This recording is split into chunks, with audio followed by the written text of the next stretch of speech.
Susan, it's so great to finally be able to get together again. Oh, it sure is. And I really appreciate you picking up the bill. I'm happy to. I've got the extra cash. Since we've all been driving so much more again, I've been using Get Upside, the free gas app that pays you cash back for every gallon of gas you buy. Wait a minute. Are you saying you actually get paid cash when you buy gas with the Get Upside app? Yes, up to 25 cents a gallon. Cash back every time I buy gas. Does that actually add up to anything? Some months I make $200 to $300. Wow, that's serious extra cash. I'm downloading the free Get Upside app now. Download the free Get Upside app now in the App Store or Google Play to save up to 25 cents a gallon when you buy gas. Use promo code PHIL for a 25 cents a gallon bonus on your first tank. That's up to 50 cents a gallon on your next fill-up. You can cash out anytime to PayPal or an e-gift card for Amazon and other brands. Just download the free Get Upside app and use promo code PHIL for a 25 cents a gallon bonus on your first tank. That's code PHIL. Okay. Yo, everybody. Welcome to this surprise edition of MuggleCast. I'm Ben Shane. And I'm, Andrew Sims. And today, joining us is Matthew Vines from Veritaserum. And he's already seen the movie, and we're going to be having a nice little chat about it. How you doing, Matt? Good, thanks. Oh, okay. So, with that in mind, I don't think there's anything to discuss. If you want to hear about Harry Potter news or anything else, listen to the other podcast. Okay, let's get down to business. Matt, what did you think of the movie? Well, to be honest, it pretty much sucked. Ooh. I was... Take that, WB. No, I'm kidding. I'm kidding. It was pretty much the best thing ever. Did you cry? I did, which is strange, because I never cry during movies. Movies just don't... I didn't cry in the book when Cedric died. But are we jumping right to the end, then? Because, actually, no, I do have something to say about that, because, I loved the way they did the whole death thing. Because you know how in the book, it's just really cut and dry, and it just happens, and it's over with, and it's just, it's pretty harsh. It's just kill the bear, boom, he's dead. And that's it. That's the end of Cedric. There's no sappy romance scene at the end, and then he falls off a mountain or something. Yeah. It just happens like that. And they keep the whole kill the spare line in the movie, and he just, falls over dead. It hits him, psh, he's spread eagled on the ground. It was pretty awesome. But see, that wasn't sad, because, psh, he's just asleep. But then you get back, and, Voldemort's resurrected, blah, blah, blah. And then... Well, this is where it was actually pretty chilling, is because, they get on the port key, and they get back to, I think there's a picture of this online somewhere. They get back in the center of the Third Task Stadium, and everyone's cheering, and the band is playing happy music, and everyone's clapping and screaming. He's like happy screaming. And, everyone's really excited because they think they just both won. And then this cheering kind of, subsides, and Fleur then... okay. Then she just lets out this really high pitched scream because she realizes what happens, and then and then everyone starts to realize that he's dead. And Amos Diggory then comes out of the crowd, and that's the part that really gets to you, because they totally left out the stuff at the beginning where Amos is being a real jerk to Harry and is like, "Oh, my son beat you," because then you wouldn't feel for him very much. So he's nice to Harry in the whole movie. And it's just right. Yeah, it's just phenomenal. That was really sad, actually. Because, yeah, okay, you'll have to... Okay, Andrew has a question. Okay, so you saw the movie twice. Was there anything that you noticed the second time around differently from the first time? Yeah. Let's see. Scene in the Great Hall, I noticed a sandwich tray floating by in the background. Yeah. I guess that's what I meant. It's true. So, okay, tell me, what do you think about Ralph Fiennes doing Voldemort? What did you think? I was pretty nervous about that, because if they got Jim Carrey or someone like Jim Carrey to be Voldemort, it would have killed the entire movie. You can't have some little... Well, Jim Carrey's a joke. Yeah. In a good way. But anyways, yeah, but so... what do you think about... I've always liked how Ralph did Ralph Fiennes do it? But, you really need to be able to capture the character because there's so many layers to it. You need to know his motivation to really understand how you're going to act it out. And, I was so impressed. He really made the movie for me. He didn't overdo it at all, but, he he just did the right amount of everything. And the part where he puts his foot on Cedric's face after he's dead, and he just puts his foot on his face and just like turns it over, and it's just so heartless, but so cool. Yeah. And so awesome. Now, have you seen that new picture that got out today from like a French magazine? That's not Lord Voldemort. No. Yeah, okay. I think that's a Death Eater, but we never get that close up at it. We never see a Death Eater that close. You know the part in one of the trailers, there's how many of them? 15, 20. Where like you see that hand grabbing for something and it pulls it off? Do you remember that? I think I don't know which one it's in, but that's Voldemort pulling off one of the Death Eater's masks. And when he pulls off their masks, they like drop to the ground. I guess they're in agony or something. I don't know. That was not in the book. And they added in a female Death Eater too. Thought that was interesting. And also, what do you like? Can you tell me like what they changed from the book to the movie? Like what got lost? What were the biggest changes? Yeah, well, the biggest changes. cuts. We all know Spew got cut. The Dursleys got cut. Blah blah blah. Quidditch World Cup got cut. Well, okay. I have to explain there. Oh, the Quidditch World Cup didn't completely get cut, but you don't see any of the actual match. Like, you see all the pregame stuff, the leprechauns dancing around in the air, Crumb coming in doing some awesome flips on his broom, and they're like, woo, and then Cornelius Fudge is like, and let the match begin, and then it's over. And then you just go straight to the Death Eaters. Because, the match really has nothing to do with the book. It doesn't, It doesn't affect it. At the so end, they just skip the match. Well, what about the dream scene at the beginning?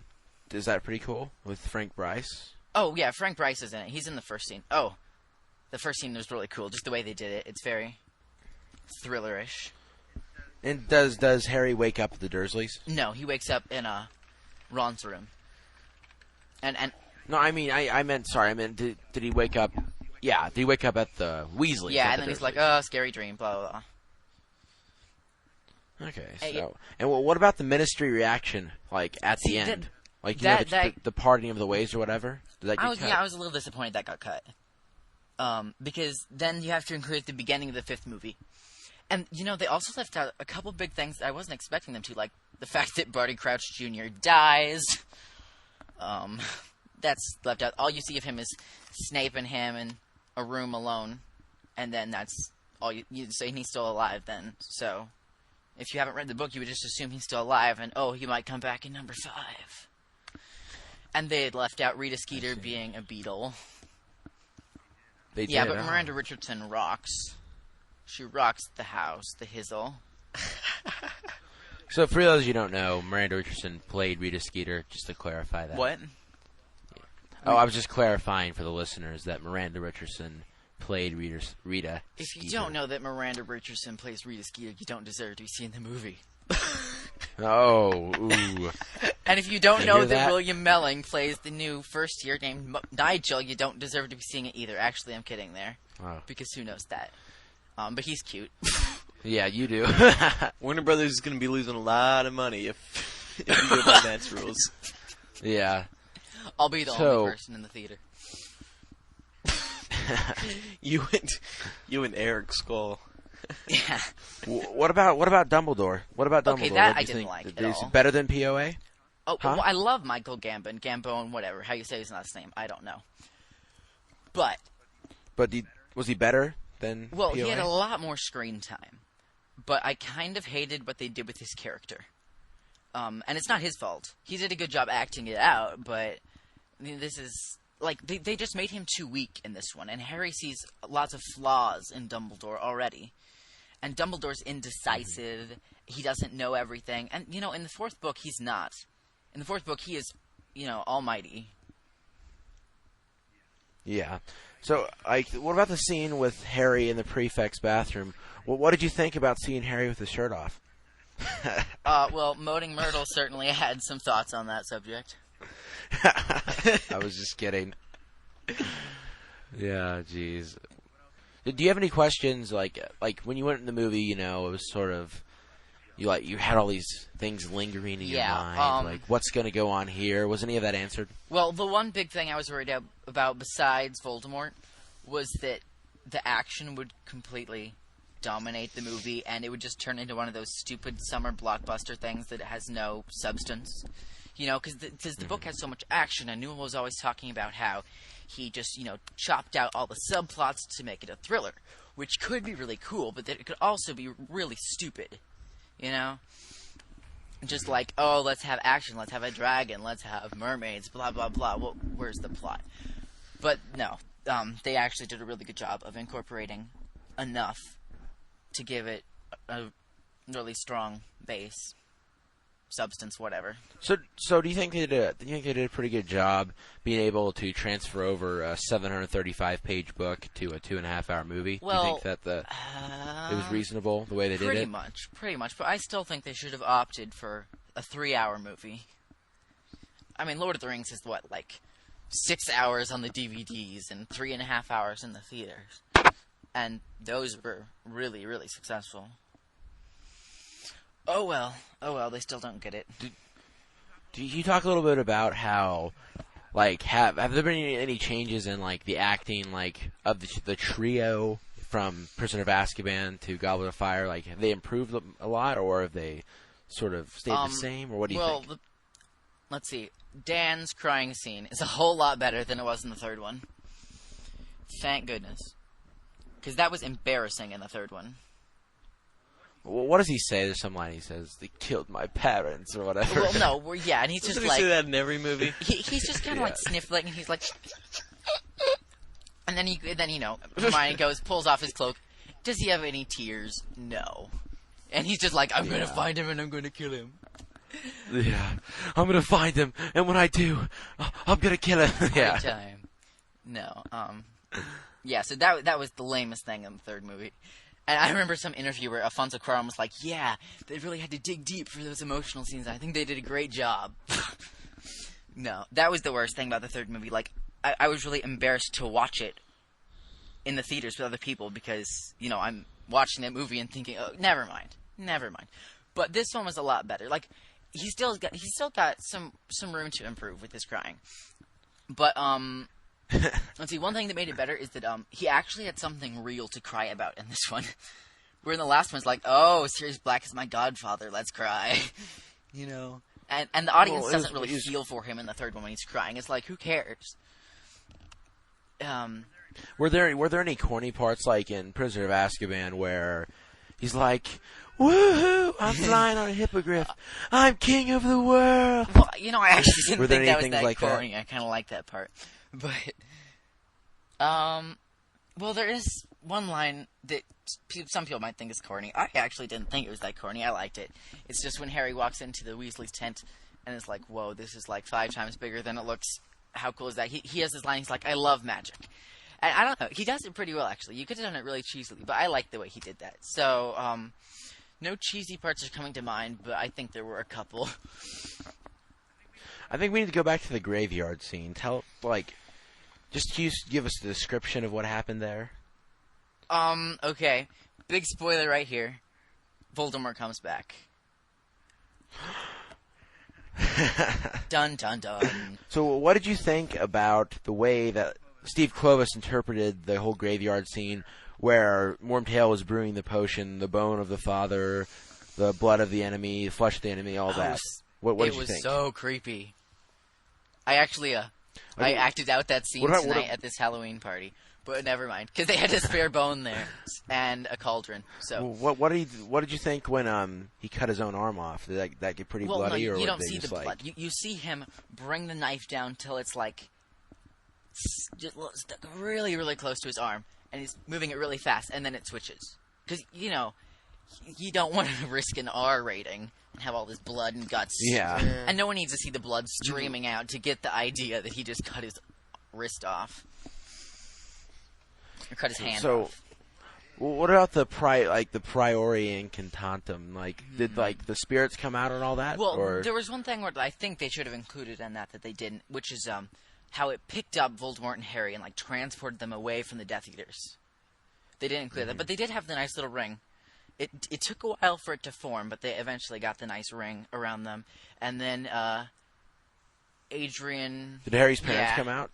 Adrian Rollins and Jerem something Somerville. Sorry, I don't remember their names. I don't deserve to be seeing the movie.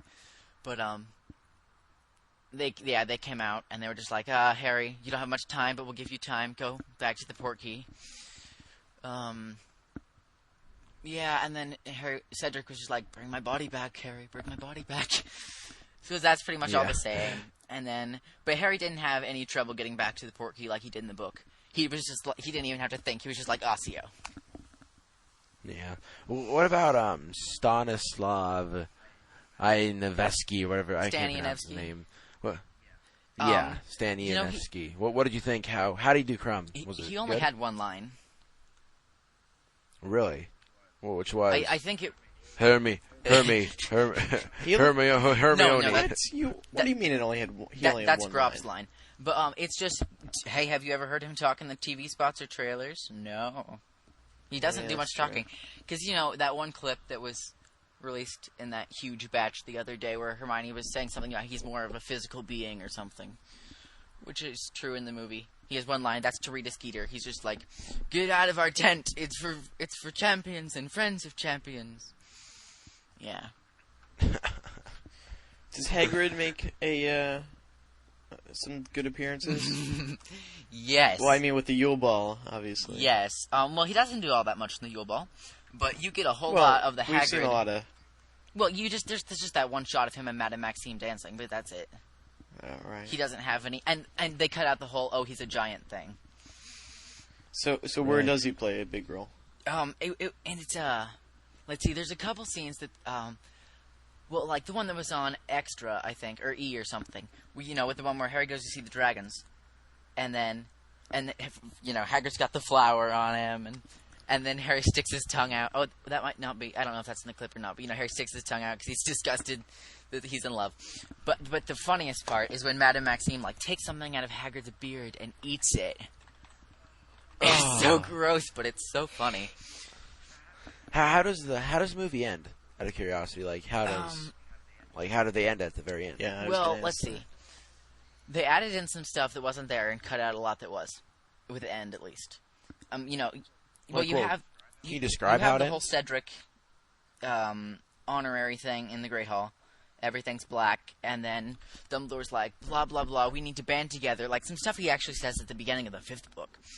About, we're strongest united, blah, blah, blah, things that George Washington said centuries ago.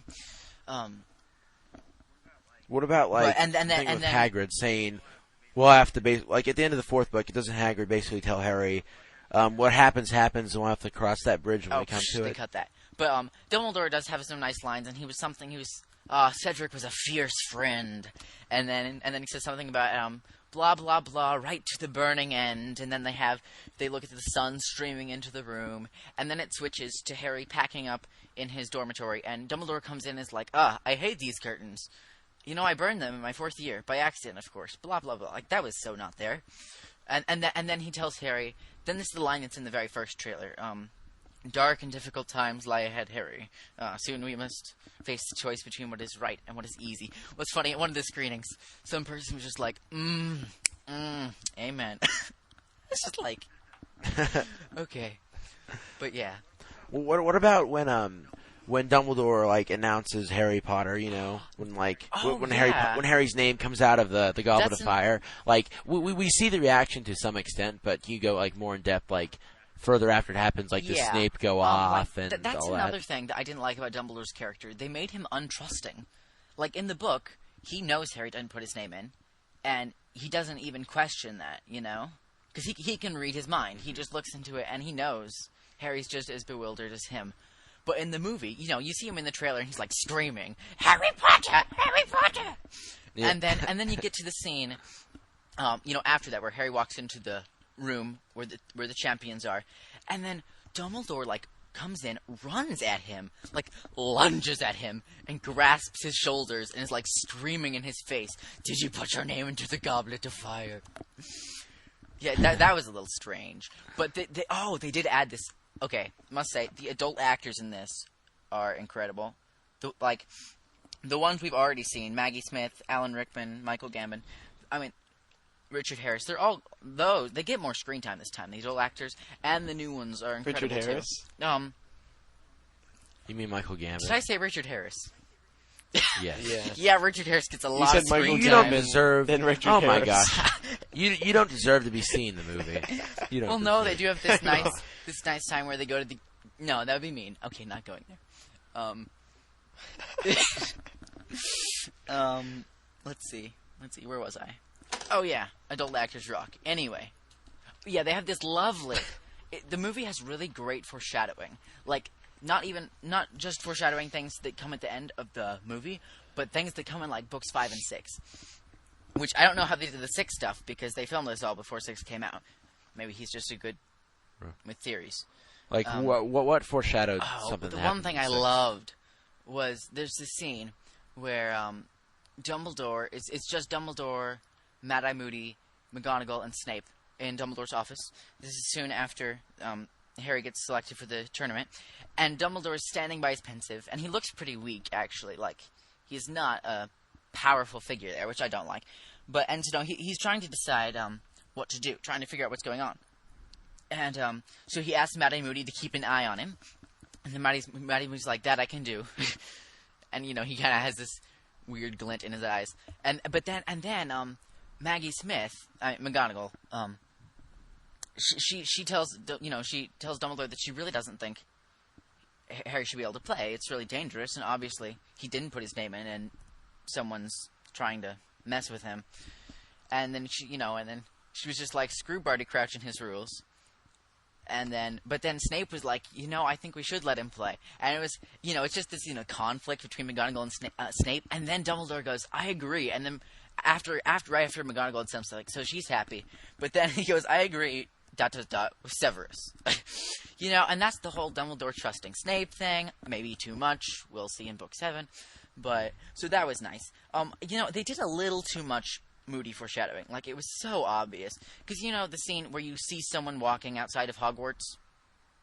Well, that's Moody. Yeah. And then he comes in... Is it obvious it's him? In the movie... I think it's obvious. Yeah. Fairly. I mean, who else in would the it be? trailer? Yeah. But, and then, he comes into the Great Hall, like, during the Halloween feast. Not Halloween, during the, opening night feast. Opening feast. And then right when he comes in, like, the ceiling crashes, and it turns from its nice starry night thing, and it starts pouring, and thunderstorms. I mean, come on, that's a little much. That's a little much. And then, Moody goes over to Dumbledore's, like, stupid ceiling. But, yes, and then he's always drinking out of his flask. And Harry was always like to Ron, I wonder what he's drinking. And then, like, Moaning Myrtle goes to Harry, someone's been having Polyjuice Potion. And then Snape goes to Harry, someone's been stealing my Polyjuice Potion. It's just a little overdone there. But Snape has some nice scenes. The one where he just shoves the Veritas Serum in Harry's face and is like, this is Veritas Serum. And I was like, woo! .com. Yeah! .com. Product placement. So what about Sirius's appearance? Oh, well... Was it disappointing? Well, It he sure looks actually has disappointing. more than you think he does, because he's got a nice voiceover, too, when he sends a letter to Harry. He says, hey, Harry, your mom wanted me to let you know that she wants you to come home for Christmas this year. Just kidding, she's dead. Haha. Love, Sirius. No, I made that up, Seriously? but he does have a voiceover when he sends a letter to Harry, which is nice. And, like, it's... And the voiceover says that? No, I made that up. Am I missing out? I don't even remember what the okay. voiceover said, because I was like, I was taking a lot of notes during this, especially the second time around. So I don't remember what he said. It wasn't that important. It was just like, be careful, be careful. Let's see. Yeah, but then you got him in the fireplace, which worked out better than I thought it did. They cut out his really cheesy line, which is in one of the TV spots where he goes, but you can't. You're the boy who lived. They cut that out, Oh. and I was like, thank That's goodness. It wasn't quite as cheesy as it seems to be in all the spots and stuff. So that was good. I don't know. I was just disappointed by how he looked in the fire. Oh, well... It's like he looked like molten lava. Yeah. Well, I don't know. It was an interesting approach. It was different than what I thought it was. And, if they had me make the movie, it would just be like someone stuck their head through a piece of cardboard or something, and it would look dumb. Of course, this is why they don't have me make the movies. And also, because I don't know how to make movies, but that's a completely different topic. Oh, by the way, who is it who plays Yes. Barty Crouch Sr.? Roger Lloyd Pack. You know, he really sucks. Whoa, I why? heard some. Oh, you told me that the other day. Yeah, no offense to him or anything. Okay, well, he can take offense if he wants to. But it's just like, you know, I was happy when they found his body in the woods. You're not supposed to be happy at that. Like, was it that he sucked at acting, or was it that you're mad that he'll be like, yeah, this is one of my first movies. I hope it gives me more opportunities in the future. He just sounds a little desperate. But anyway, like, I expected Barty Crouch Sr. to have like a deep, booming voice, you know, to be very authoritative. But he wasn't. Like, he sounded like he just swallowed a vat of helium or something. The entire movie. And It was just like, okay, don't like this guy. And his acting was a little... But there was one part, there was one scene that I liked his acting in, just one. And that was when he kind of looks at Moody, and he just looks at him really strangely. Like, you know, like, because he sees his son in him. It's this part where, because they added in this quirk, that Barty Crouch Jr. has this quirk where he keeps sticking out his tongue. Like, not like... na-na-na-na-na. But, like, he just kind of sticks it out to the left side of his mouth a little bit, occasionally. And, there's this part where Moody does that, too, when he's talking to, Barty Crouch Sr.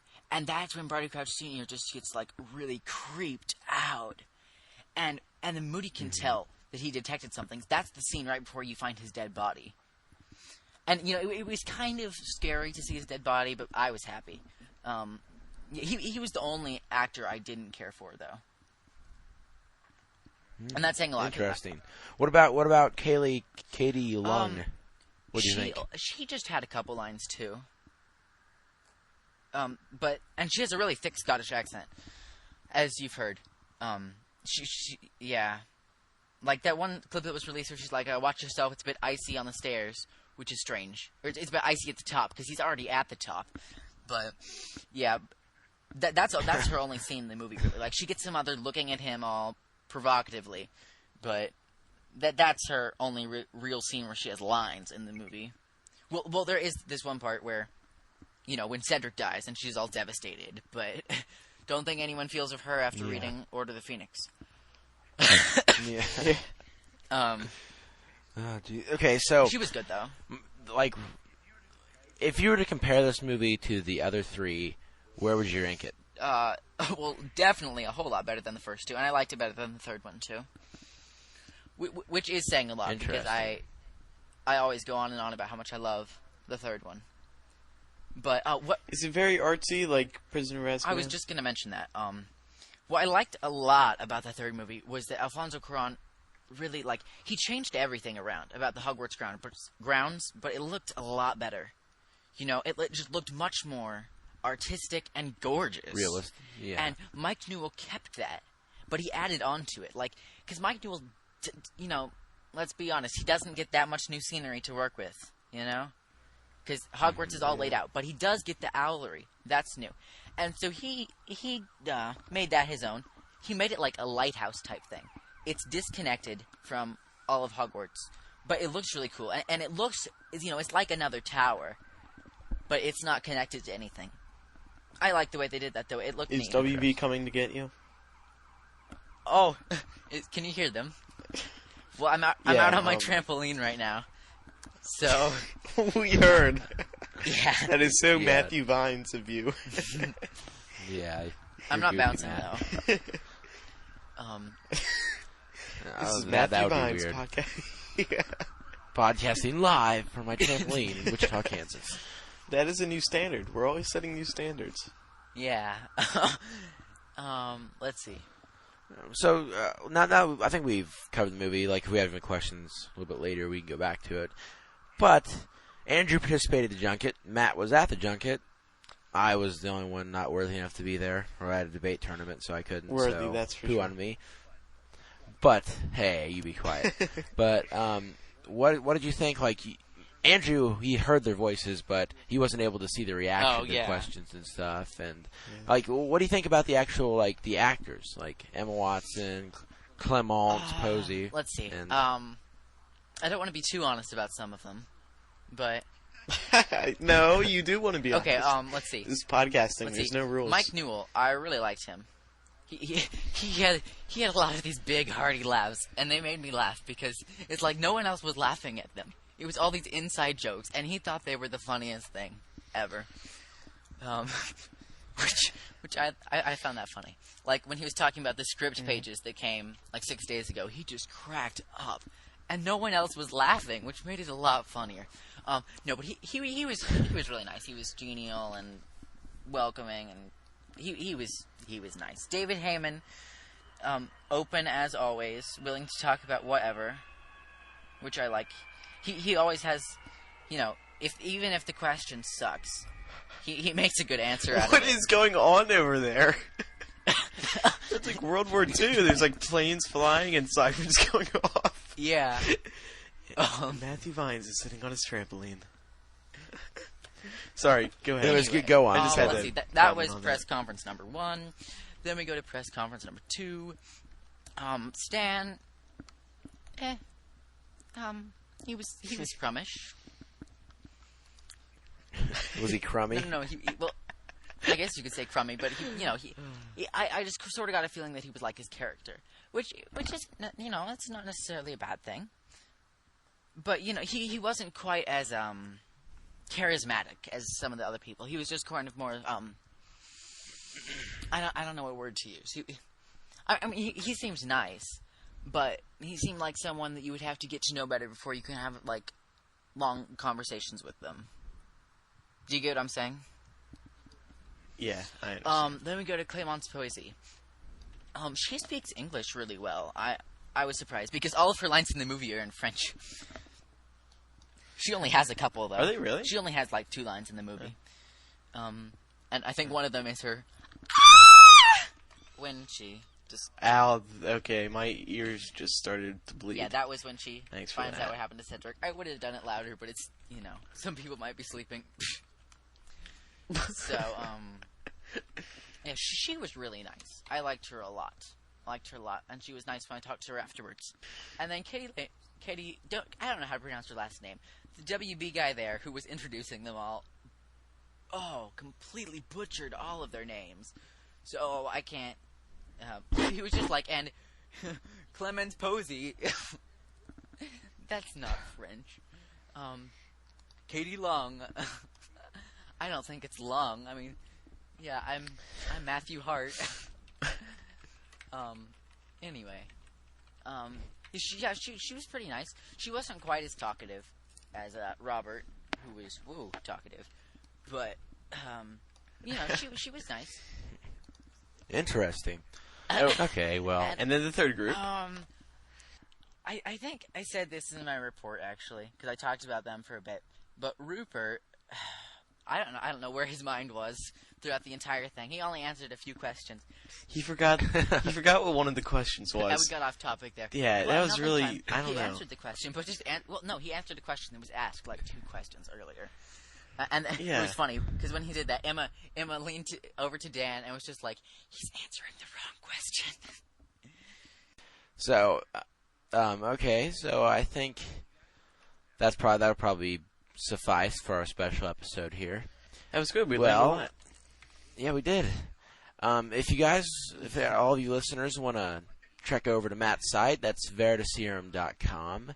VERITASRIMT.com. Just kidding. You killed it. VERITAS. Oh, whoops. E-R. Matt, you spell it. Okay, it's VERITASERUM. It takes a bit to learn how to spell. But, my goal was that people would finally spell that word right. I was just messing with him. I knew how to spell it. In the early days, I used to have a problem spelling it, too. And then I finally learned it. I almost mistyped it when I was buying the domain name a couple years ago. It's Twitter funny. sucked. So, yeah, But- Matt has his own Harry Potter site. It's a pretty big site. And, yeah, go check on over there. Take a look-see at it. So, with all of that, I think this has been quite fun. Thanks to Matt for joining us here today and telling us what's up with this movie. Oh, you can go see it November 18th. Just to remind you, we will be doing a podcast live from New York City following the premiere. Matt, aren't you going to be in New York City? Oh, yeah, you going to be at the podcast? Or do you have better things to do? You want me to? You come to the podcast. Well, your bud Eris is going to be here. Yeah, Eris is going to be there. He's going to be reporting for VTM on air. Oh, that's cool. Didn't know that. So, yeah, it looks like Matt's going to be there now. I'm going to make sure he's there. Looks like that wraps up this MuggleMiniCast. Stay tuned for 2 more shows, as well as episode 14, all coming within the next 10 days. Good night, everybody. At Starbucks, we've been connecting over coffee for the last 50 years. From knowing your order to getting to know you, you've made every day special. And because of that, we've learned that we're better together. So here's to you and the next 50 years.